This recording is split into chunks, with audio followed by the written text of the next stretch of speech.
నాలాగా ఎంతమందికి ముగ్గు వేయడం ఒక రిలాక్సేషను, స్ట్రెస్ ఫ్రీ లాగా అనిపిస్తుందో ఒకసారి కామెంట్ చేయండి. మీకు ఈ ముగ్గు కంప్లీట్ అయ్యే లోపల ఒక చిన్న స్టోరీ చెప్తానండి. మీకేమనిపించిందో కామెంట్ చేయండి మర్చిపోకుండా. ఒక ఊర్లో ఒక చిన్న బాబు ఉండేవాడు. వాళ్ళ తండ్రి ఆర్థిక పరిస్థితి బాగాలేని కారణంగా ఆ బాబుని పశువులు మేపడానికని పొలంలో పెట్టిండు. కానీ ఆ బాబుకి ఒక చిన్న ఇష్టం ఉండేది పక్షులంటే. అవి ఎక్కడ కనిపిస్తే అక్కడ చాలా నిశితంగా పరిశీలిస్తుండేవాడు.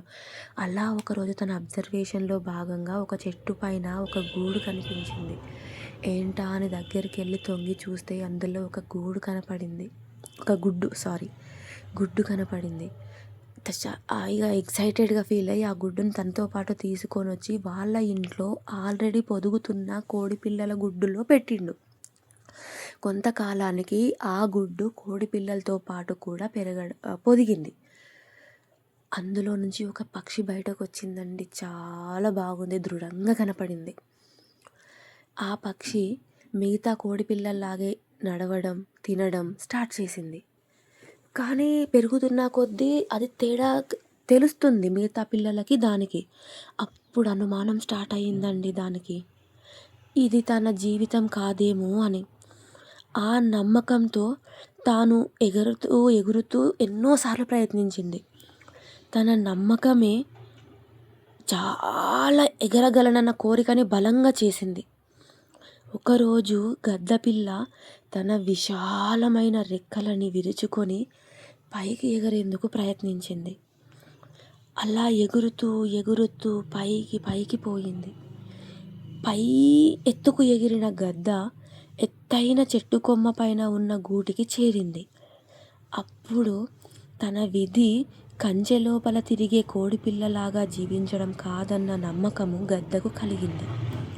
తన నమ్మకం కారణంగా ఆ గద్ద తన నిజమైన గట్టి శక్తిని తెలుసుకోగలిగింది.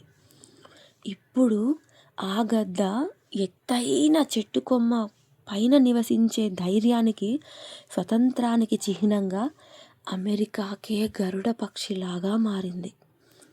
సువిశాల వినీల ఆకాశంలో చాలా ఎత్తుకు ఎగరగలిగింది. ఇక్కడ తన శక్తి తను తెలుసుకున్నది కాబట్టే తన చుట్టూ కంచెలాగా ఉన్న జీవితాన్ని కూడా బద్దలు కొట్టుకోగలిగింది. మరి మనమేం చేస్తున్నామండి? మన చుట్టూ ఉన్న వాటిని భరిస్తూ వాటి లోపలే మగ్గుతూ మన శక్తి ఏంటో మనకి తెలియకుండా జీవిస్తున్నాము. ఒక చిన్న పక్షే అమెరికాకే గరుడ పక్షిలాగా మారగలిగింది. మనము మారలేమా? మనలో మార్పు రాలేదా? మన జీవిత లక్ష్యం ఏంటో, మన గోల్ ఏంటో మనకి అర్థం కాదా? అవుతుంది. ఒక నమ్మకాన్ని తెచ్చుకోవాలి. మన మీద మనకి ఆ నమ్మకం వచ్చిన రోజు ఏదైనా సాధించగలం. నిజమేనా? ఏమంటారో కామెంట్ చేయండి.